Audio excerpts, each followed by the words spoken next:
Hello friends, good morning all of you.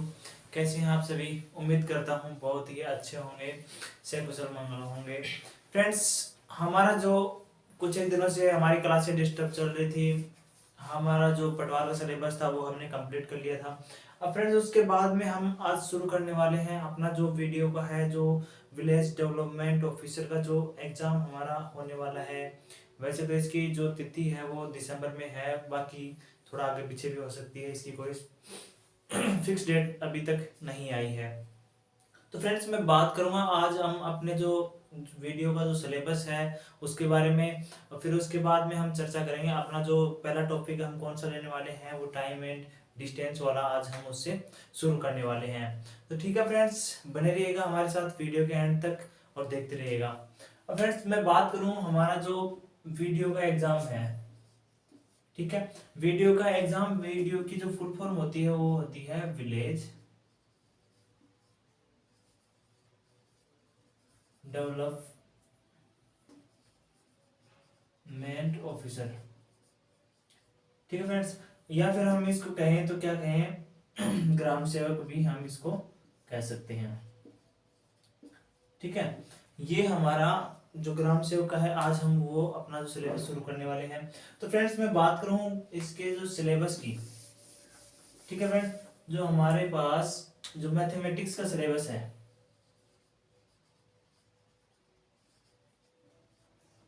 Mathematics का जो syllabus है वीडियो का, उसमें हमारे पास सारी जो उसकी गणित के जो सभी टॉपिक्स हैं, जो हमारी जो जनरल मैथ है उसके लगभग सभी टॉपिक्स उसमें शामिल किए गए हैं। पटवार की तरह, पटवार में हमारे पास कुछ 5 या 6 पॉइंट थे, जो टॉपिक थे हमारे पास, जैसे एवरेज, रेशियो, जो हमारे पास वो है औसत, और सिंपल और कंपाउंड इंटरेस्ट वगैरह।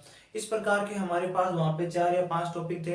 तो इसमें हम बात करें कि यहाँ पे हमारे पास कोई टॉपिक की बाउंडेशन यहाँ पे नहीं है। यहाँ पे हमारे पास लगभग सारी मैथ इसमें हमें पढ़नी पड़ेगी। और यहाँ पे हम शुरू करने वाले हैं आज हमारा जो टाइम एंड डिस्टेंस का टॉपिक है, टाइम एंड डिस्टेंस। ठीक है, समय और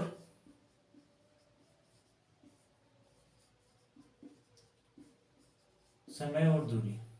ठीक है फ्रेंड्स, ये हमारा आज का जो टॉपिक होने वाला है वो है टाइम एंड डिस्टेंस, समय और दूरी।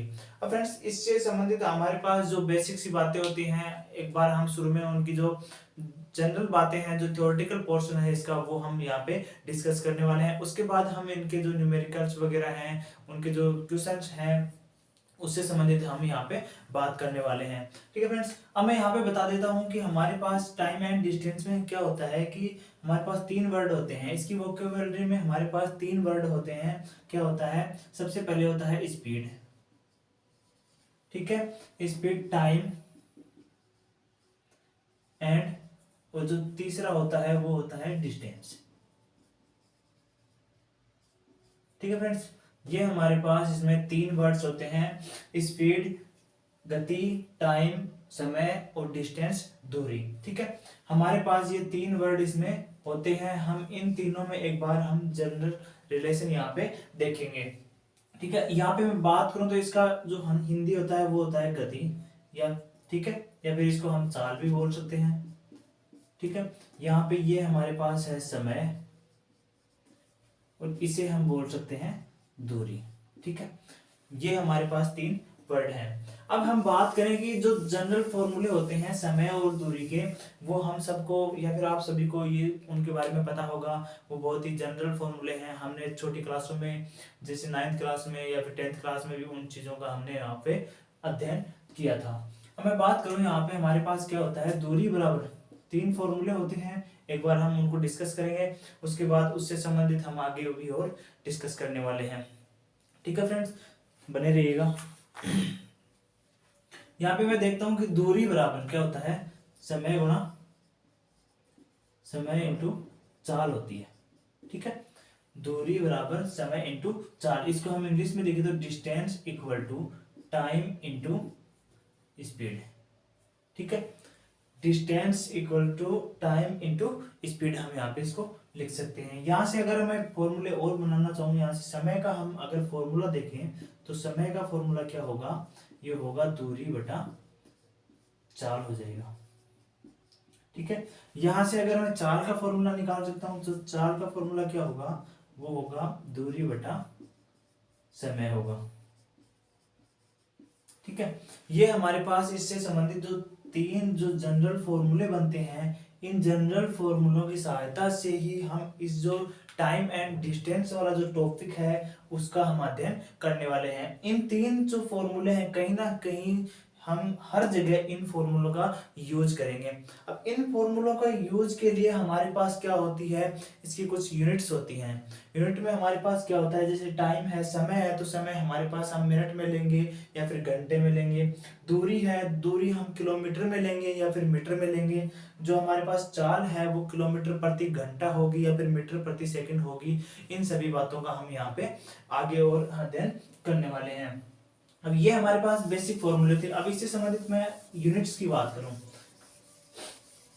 ठीक है फ्रेंड्स, इससे संबंधित अगर मैं यूनिट्स की बात करूं तो सबसे हमारे पास जो इंपॉर्टेंट होता है वो क्या होता है, यूनिट्स होती हैं। ठीक है, अब मैं यूनिट्स की बात कैसे करता हूं कि हमारे पास कि जैसे मान लो कोई भी दूरी है या फिर कोई भी चाल है हमें दी गई हो किलोमीटर प्रति घंटे में, किलोमीटर प्रति घंटे में दी जाए तो हम उसे क्या करेंगे, या तो मीटर प्रति सेकंड में चेंज करेंगे। ठीक है, या फिर हमें वही चीज क्या दी जाए, मीटर प्रति सेकंड में दी जाए तो हम उसे क्या करेंगे, किलोमीटर प्रति घंटे में चेंज करेंगे। ठीक है, ये हमारे पास जो होती है, ये हमारे पास क्या होती है, इंटरचेंजेबल यूनिट्स होती हैं, जिनमें हमारे पास जो राशि दी गई है, अगर हमें दूरी किलोमीटर में दी जाए और समय अगर हमें सेकंड में दिया जाए या फिर मिनट में दिया जाए तो हम क्या करेंगे, उसे मीटर प्रति सेकंड में चेंज करेंगे। अगर हमें दूरी मीटर प्रति सेकंड में दी जाए और हमें जो टाइम है या फिर जो समय है वो घंटे में दिया जाए तो हम उसे क्या करेंगे, उसे किलोमीटर प्रति घंटे में चेंज करेंगे। ये हमारे पास क्या होती है, इससे संबंधित जो वोकेबुलरी होती है। अब फ्रेंड्स मैं नेक्स्ट बात करूं इससे संबंधित जो हमारे पास होती है कि टाइम एंड डिस्टेंस में हम आगे और देखने वाले हैं कि हम इसमें हमारे पास अगर हमें किलोमीटर प्रति घंटे में दी जाए, ठीक है, तो हम इसको मीटर प्रति सेकंड में किस प्रकार चेंज करेंगे। ठीक है, अगर हमें मीटर प्रति सेकंड में दिया जाए तो हम इसको किलोमीटर प्रति घंटे में किस प्रकार चेंज करेंगे, ये हमारे पास महत्वपूर्ण बातें हैं। ठीक है, अब हमारे पास इसमें अगर हम इसको मीटर प्रति सेकंड में चेंज करेंगे, अगर हम बड़ी यूनिट से छोटी यूनिट में आएंगे तो हम क्या करेंगे, यहाँ से हम 5/18 से इसको क्या करेंगे, मल्टीप्लाई करेंगे। क्योंकि हमें क्या करना है, छोटी यूनिट लानी है। तो अगर छोटी यूनिट ऊपर होगी या फिर छोटा जो अक्षर होगा वो ऊपर होगा तो हम क्या करेंगे, इसको छोटे में चेंज कर लेंगे। अगर इसी प्रकार हम क्या करें, अगर मीटर प्रति सेकंड को हम किलोमीटर प्रति सेकंड में चेंज करना चाहें तो हम क्या करेंगे, 18/5 से हम इसको क्या करेंगे, मल्टीप्लाई करेंगे। तो ये हमारे पास जो दो जो बातें हैं इनसे हम क्या कर सकते हैं, यूनिट को चेंज कर सकते हैं। जो हमारा डिस्टेंस है उसको हम मीटर प्रति सेकंड से किलोमीटर प्रति घंटा में, और जो किलोमीटर प्रति घंटा में है उसे मीटर प्रति सेकंड में हम चेंज कर सकते हैं। ठीक है फ्रेंड्स, अब यहाँ पे हमने ये 5/18 ही क्यों लिया, हमारे कुछ फ्रेंड्स हैं जिनके दिमाग में सवाल आ रहा होगा कि हम इन्होंने 5/18 हम यहाँ पे क्यों लिया। ये इस प्रकार लिया, देखिए फ्रेंड्स, अगर मैं मान लेता हूँ कि कोई गाड़ी है वो 70 किलोमीटर प्रति घंटे के हिसाब से चलती है। ठीक है, अब मैं यहाँ पे अगर इसको मैं चेंज करूं कि यहाँ पे 5/18 ही क्यों आया, क्योंकि हम इसको क्या करेंगे, मीटर प्रति सेकंड में चेंज करेंगे। तो हमारे पास क्या होगा, 70 इंटू मीटर के लिए हम क्या करेंगे, 1000 बटे प्रति सेकंड है, क्योंकि हमें प्रति सेकंड चाहिए तो हम क्या करेंगे, 1 मिनट में 60 इंटू 60 सेकंड होते हैं। ठीक है, ये हमारे पास क्या होते हैं, 60 इंटू 60 सेकंड होते हैं। यहाँ से इसको अगर सोल्व करते हैं हम तो हमारे पास ये क्या हो जाएगा, 70 इंटू 10/36 हो जाएगा। ठीक है, यहां से इसको और सोल्व करेंगे तो हमारे पास क्या हो जाएगा, 70 इंटू 5/18 हो जाएगा। अब यहाँ पे एक चीज हमारे पास नोटिस करने वाली ये है कि यहाँ पे अगर दूरी कुछ भी हो, अगर यहाँ पे हमारे पास अगर 80 होगी तो भी वही बात है, अगर 90 होगी या फिर 10 होगी, 20 होगी, उससे किलोमीटर से जो हमारे पास कोई फर्क नहीं पड़ने वाला है। जो फर्क पड़ेगा वो सिर्फ 5/18 से पड़ेगा। तो ये जो 5/18 से हमने गुणा इसको यहाँ पे किया है, मल्टीप्लाई हमने यहाँ पे किया है, वो 5/18 यहाँ से आया है क्योंकि हमने इसको चेंज किया है। अगर हम इसको वापस इंटरचेंज करेंगे तो हम क्या करेंगे, इसको उल्टा कर देंगे। उल्टा करने के लिए हम क्या करेंगे, जैसे मान लो हमारे पास ये आ गया तो इसको हम क्या कर देंगे, 60 × 60 ऊपर करेंगे और जो नीचे आएगा वो क्या आ जाएगा, 1000 आ जाएगा, जिससे हमारे पास क्या हो जाएगा, ये वापस उसमें चेंज हो जाएगा, जो 18/5 में हमारे पास चेंज हो जाएगा। ठीक है फ्रेंड्स, उम्मीद करता हूँ ये बात समझ में आई होगी, क्योंकि ये बहुत ही छोटी बातें थी जो आपको आसानी से समझ में आ सकती हैं। अब फ्रेंड्स हमारे पास क्या होता है, इसमें कुछ एक जो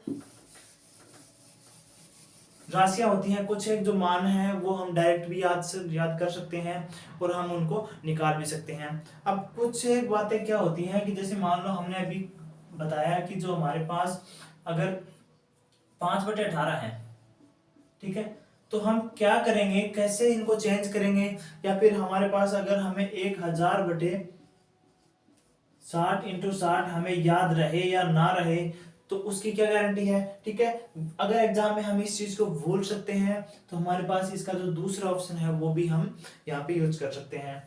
ठीक है, अब यहाँ पे मैं बताऊं आपको कि हमारे पास दो राशियां होती हैं। एक तरफ तो हम क्या करेंगे, जो 18 की टेबल है वो लिखेंगे, और दूसरी तरफ हम क्या करेंगे, जो 5 की टेबल है वो लिखने वाले हैं। ठीक है, तो ये जो होगी ये हमारे पास क्या होगी, किलोमीटर प्रति घंटे में होगी, और ये हमारे पास क्या होगी, मीटर प्रति सेकंड में होगी। ठीक है, अब यहाँ पे हम ले सकते हैं किलोमीटर प्रति घंटा और यहाँ पे हम ले सकते हैं मीटर प्रति सेकंड।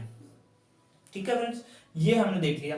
अब यहाँ से अगर मैं यहाँ पे बात करूं कि अगर 18 किलोमीटर प्रति घंटे की रफ्तार से अगर कोई गाड़ी चल रही है तो उसकी जो मीटर में जो दूरी होगी वो कितनी होगी, 5 मीटर प्रति सेकंड होगी। अगर मैं यहाँ से बात करूं कि अगर 36 किलोमीटर प्रति घंटे की रफ्तार से है तो उसका क्या हो जाएगा, ये 10 मीटर प्रति सेकंड हो जाएगा। ठीक है, अगर हम इसको चेंज करेंगे 5/18 से मल्टीप्लाई करके तो ये हमें मल्टीप्लाई यहाँ पे नहीं करना पड़ेगा, क्योंकि हमें सिर्फ ये दो टेबल्स यहाँ पे याद करनी है। ठीक है, अगर मैं यहाँ पे करूँ, ये जो 18 है ये हम पे अगर मैं 36 54, ठीक है, अगर गाड़ी की रफ्तार 54 किलोमीटर प्रति घंटा है तो उसको अगर हम मीटर प्रति सेकंड में चेंज करेंगे तो ये क्या हो जाएगा, 15 मीटर प्रति सेकंड हो जाएगा। ठीक है, यहाँ से अगर हम यहाँ पे 72 की बात करें, ठीक है, तो ये हो जाएगा यहाँ पे 20 मीटर प्रति सेकंड। ठीक है, यहाँ पे हमने क्या नोटिस किया कि ये जो है ये एक दूसरे की क्या है, टेबल्स हैं। ठीक है, ये हमारे पास 18 की टेबल है, 18 की, ये हमारे पास क्या है, 5 की टेबल है। इनको हम मल्टीप्लाई करेंगे। ठीक है, तो मल्टीप्लाई करने से हमारे पास क्या है, किलोमीटर प्रति घंटे वाली राशि हमारे पास ये मीटर प्रति सेकंड में चेंज हो जाती है। ठीक है फ्रेंड्स, उम्मीद करता हूँ ये बातें भी आपको समझ में आई होंगी, क्योंकि ये बहुत ही छोटी बात थी जो आसानी से समझ में आ रही होगी।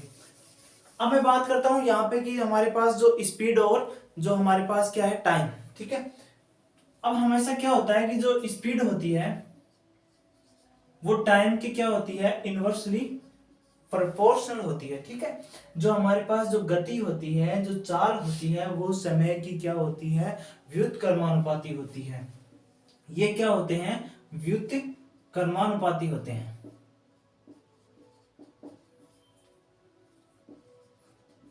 ठीक है फ्रेंड्स, ये हमारे पास जो गति है वो जो टाइम है वो क्या होता है, एक दूसरे के इनवर्सली प्रोपोर्शनल होते हैं। जैसे हम इसको लिखें कि स्पीड इक्वल टू 1/टाइम।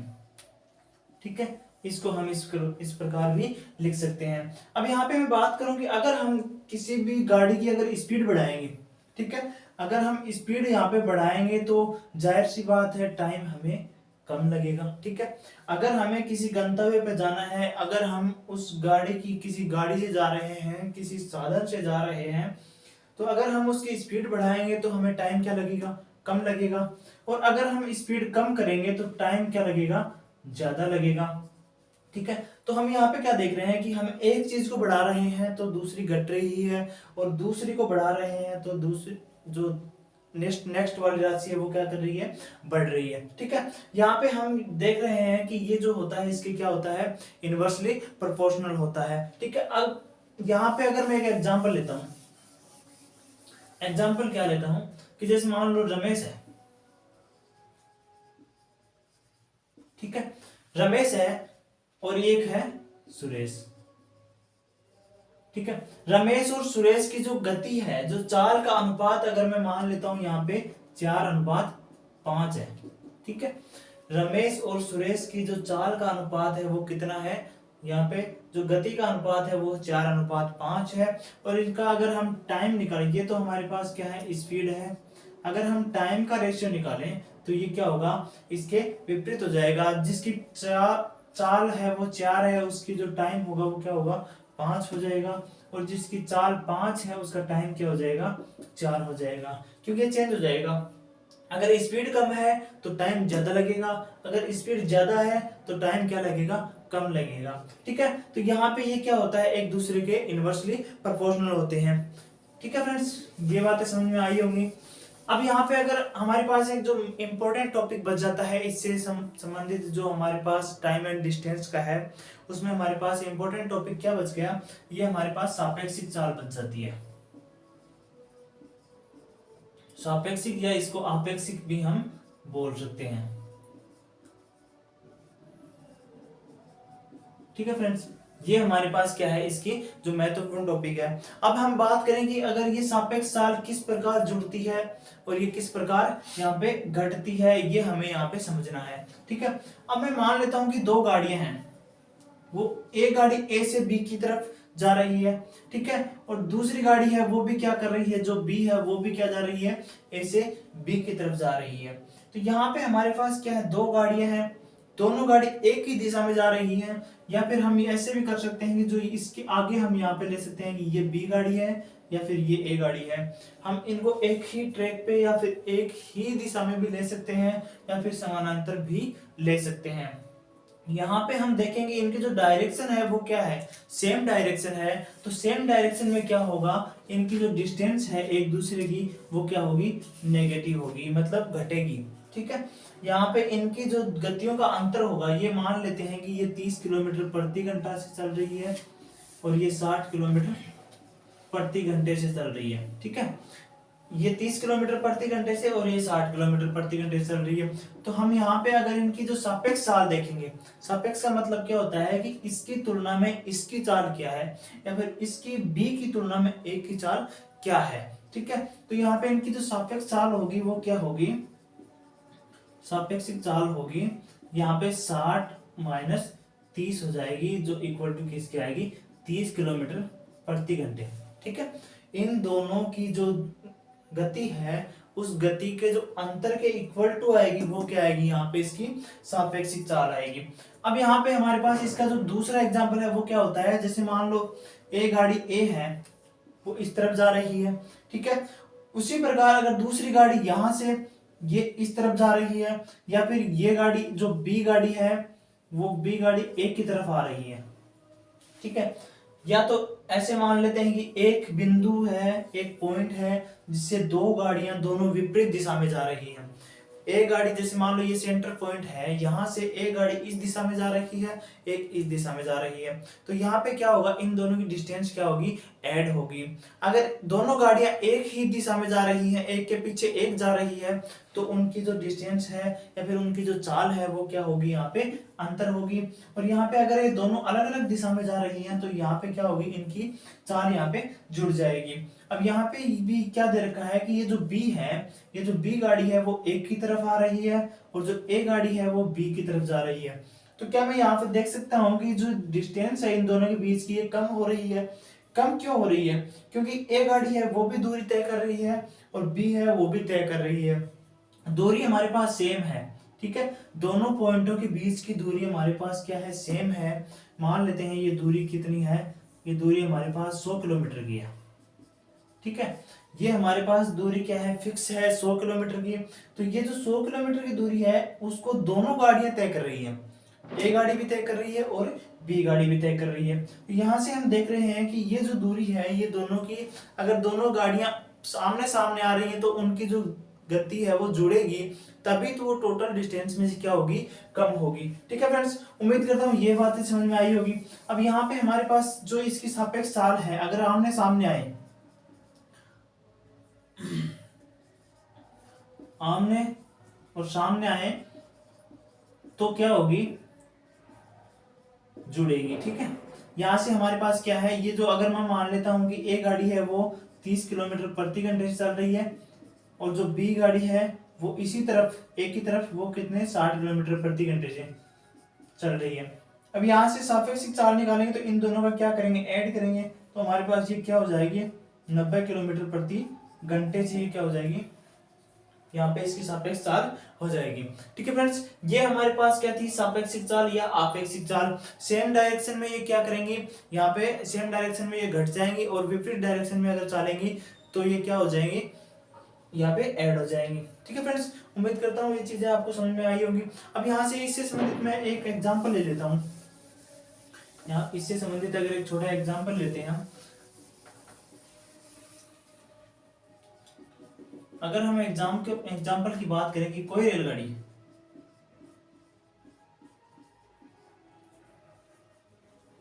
सॉरी एक मिनट, दो रेलगाड़ियां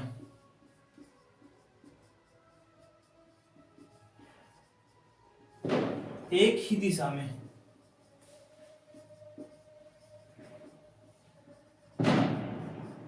दिशा में पहली 25 किलोमीटर प्रति घंटा और दूसरी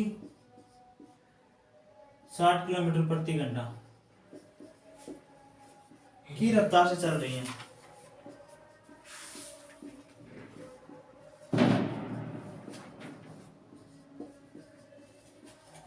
तो इनकी सापेक्ष चाल बताइए। सापेक्ष चाल क्या होगी। ठीक है, यहाँ पे फ्रेंड्स मैं बात करूं कि हमारे पास जो सापेक्ष चाल का एक फॉर्मूला भी होता है, जो बेसिक सा फॉर्मूला है। यहाँ पे अगर मैं मान लेता हूँ दो गाड़ियां हैं, दोनों की चाल दे रखी है, तो हम क्या करेंगे 2 इंटू एक्स इंटू वाई, ठीक है, बटे एक्स प्लस वाई।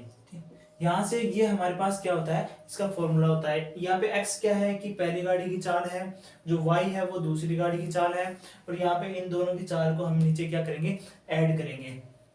ठीक है, ये हमारे पास ये क्या है, इनका जो ये चालें हैं पहले और दूसरी गाड़ी की क्या है, चाल है। यहाँ पे अगर मैं बात करता हूँ, ये हमारे पास अगर फॉर्मूले में इसको रखेंगे तो 25 इंटू 60 बटे नीचे क्या हो जाएगा, ये 85। ठीक है, यहाँ पे अगर इसको ऐड करें हम 25 प्लस 60 को, तो ये क्या हो जाएगा 85 हो जाएगा। यहाँ से अगर हम इसको सोल्व करते हैं तो हमारे पास क्या हो जाता है, वो इसकी सापेक्ष चाल आ जाएगी।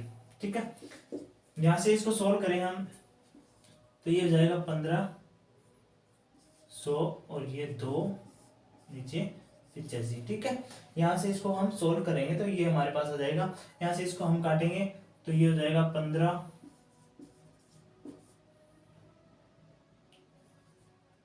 25 12। ठीक है, तो ये हमारे पास क्या हो जाएगी 24 किलोमीटर प्रति घंटे। ये क्या है, इसकी सापेक्ष चाल आ जाएगी। ठीक है फ्रेंड्स, यहाँ से इसको हम सोल्व करेंगे 2 इंटू एक्स इंटू वाई बटे एक्स प्लस वाई। ये हमारे पास क्या है, पहली गाड़ी की चाल है, ये दूसरी गाड़ी की चाल है। इन दोनों को अगर हम यहाँ पे सोल्व करते हैं तो हमारे पास क्या हो जाता है, ये 24 किलोमीटर प्रति घंटा है, वो क्या होती है, इसकी जो सापेक्ष चाल हमारे पास यहाँ पे आ जाती है। ठीक है फ्रेंड्स, यहाँ तक उम्मीद करता हूँ समझ में आया होगा, और हम मिलते हैं नेक्स्ट वीडियो में। हम इससे संबंधित इसके जो आगे और क्वेश्चन हम यहाँ पे देखने वाले हैं। थैंक यू, धन्यवाद, वेलकम।